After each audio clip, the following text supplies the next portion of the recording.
Deus, ele não cabe nas nossas opiniões humanas.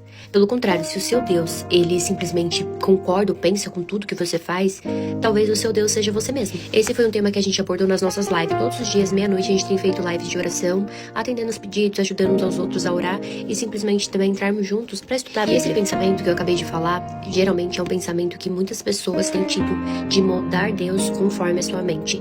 Trazer um Deus tão confortável, um Deus tão submisso às vontades, um Deus que aprova tudo e a todos e não questiona absolutamente nada. Mas será que esse é realmente um Deus que existe fora da nossa mente? E olha o que Romanos 11:33 vai nos dizer.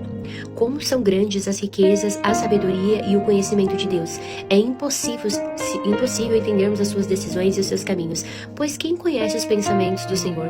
Quem sabe o suficiente para aconselhá-lo? Quem lhe deu primeiro alguma coisa para que ele precisasse depois retribuir?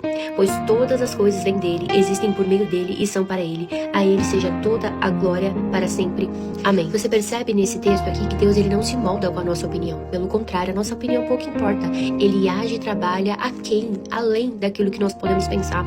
Imagina se ele aqui estivesse ouvindo as pessoas e achasse que o evangelho da graça ou de tudo que nós vivemos não fosse para os gentis. Porque nessa época era isso que estava sendo questionado. Imagina se ele virasse e falasse, ok, vou ouvir esse povo. Sendo que ele não faz isso. E Paulo nos convida no final a parar de tentar trazer esse Deus a esse molde, um Deus sem poder, um Deus sem poder de transformar, mas entender que além das nossas visões, das nossas limitações, nós deveríamos, ao invés de questionar, adorá-lo. E aqui a gente precisa entender que se nós quisermos crescer espiritualmente, nós precisamos deixar de lado e parar, de criar esse Deus que a gente muitas vezes tem inventado por aí e realmente abraçar a graça do evangelho, da palavra revelada aqui. Sim, você precisa deixar de lado o Deus que você criou.